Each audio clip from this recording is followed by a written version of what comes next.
흥부는 결국 무리에서 쫓겨나 홀로 지내는 신세가 되었다. 지난 며칠 동안 도대체 무슨 일이 벌어졌길래 흥부가 이렇게 된 걸까? 사실 흥부는 처음 닭장 밖으로 나온 며칠 동안에는 아무런 문제가 없이 아주 행복한 나날을 보냈다. 우선 녀석에게는 6마리의 암탉이 있었고 자유롭게 살 수 있는 기회를 얻었으며 다른 수탉들과도 별다른 싸움도 없었다. 기존에 있던 수탉들은 이미 자신의 암탉들이 있었고 특별히 후선적인 성격이 아니기에 흥부가 닭장 밖을 돌아다녀도 그다지 관심을 두지 않았다. 그리고 나는 이런 평화로운 모습을 지켜보며 내가 우려했던 것은 기호라고 생각하게 되었다.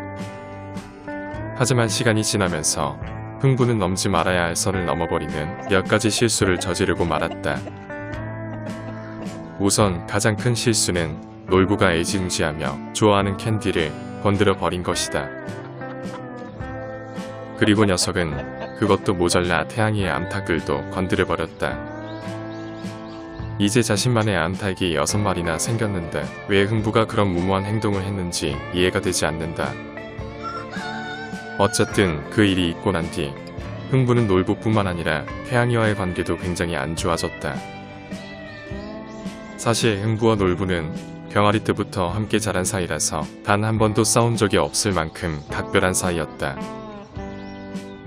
그리고 녀석은 과거에 태양의 똘마니로 살아온 적이 있을 만큼 태양이와의 관계도 괜찮았다. 하지만 이번 일들이 있고 난 뒤부터 태양이와 놀부는 흥부를 적대시하기 시작했다. 그리고 그로부터 며칠 뒤 닭장 밖 생활에 익숙해지기 시작한 골드는 가장 힘이 약한 흥부를 괴롭히기 시작했다. 만약 녀석이 예전처럼 태양이나 놀부와 친하게 지냈다면 골드가 이렇게 대놓고 괴롭히지는 못했을 것이다. 하지만 주변에 도와줄 다른 수탉들이 없으면 골드는 집요하게 흥부를 따라다니며 괴롭힌다. 결국 흥부는 살기 위해 자신의 암탉무리를 버리고 혼자 숨어 지내게 되었다. 그리고 흥부와 같은 닭장 안에서 지내던 암탉들도 이젠 대놓고 흥부를 무시하고 따라다니지 않는다. 어쨌든 흥부의 어리석은 행동의 결과로 가장 큰 이득을 본 녀석은 골드가 되었다. 자신의 암탉 6마리 뿐만 아니라 흥부와 놀부의 암탉들도 대부분 골드에게 넘어가 버린 것이다. 놀부는 사랑하는 캔디를 위해 암탉 6마리를 버렸고 흥부는 살아남기 위해 암탉 6마리를 버렸다. 흥부 덕분에 골드는 엄청난 수의 암탉들을 거느린 가장 큰 세력이 되어가고 있다. 그런데 알다시피 동물의 세계에선 가장 많은 수의 암컷을 거느린 수컷이 대장이 되는 법인데 골드에겐 아직 풀어야 할 숙제가 남았다. 그것은 골드가 아직 태양이와 놀부를 상대로 싸움에서 이기지 못했다는 점이다.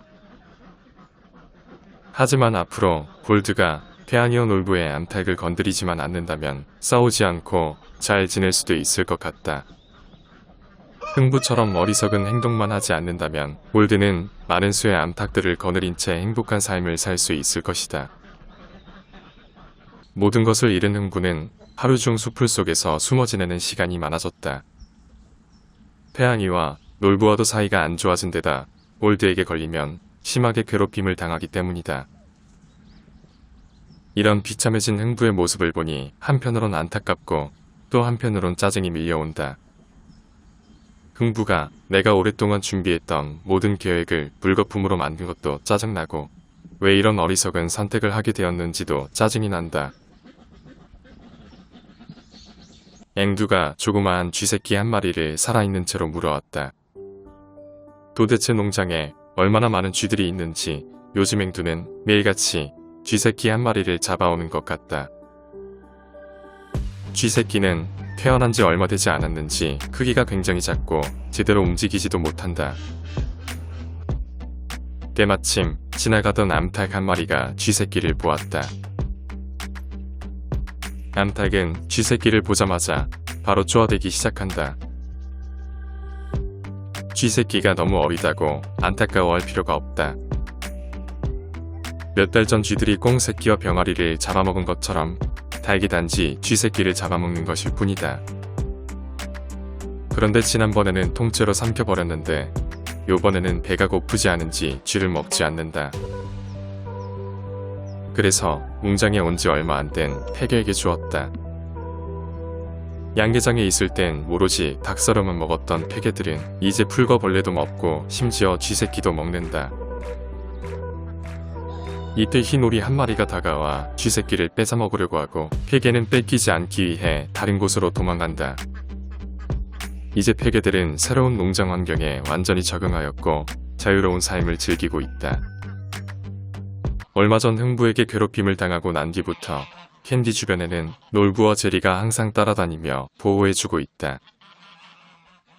솔직히 어찌된 영문인지 잘 모르겠지만 분명한 것은 제리와 놀부가 캔디 옆에서 함께 다니기 시작했다는 것이다.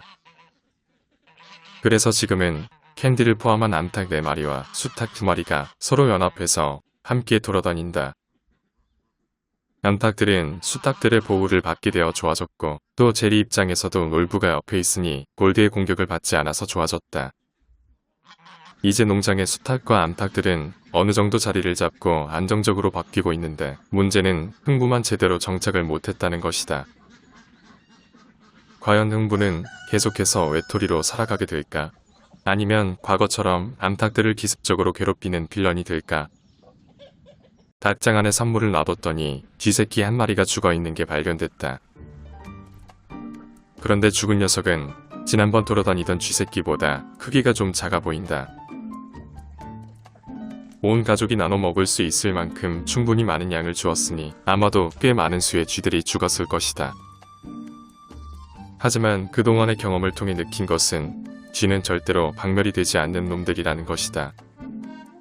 주기적으로 선물을 줘서 그 개체수가 증가하지 않도록 신경 쓸 수밖에 없는 것 같다. 한쪽 다리를 다친 암탉은 보는 바와 같이 이제 2다리로 걷는데 크게 어려움이 없어졌다. 완벽하게 다 나은 것은 아니지만 이 정도만 된 것도 참으로 다행이라 생각한다.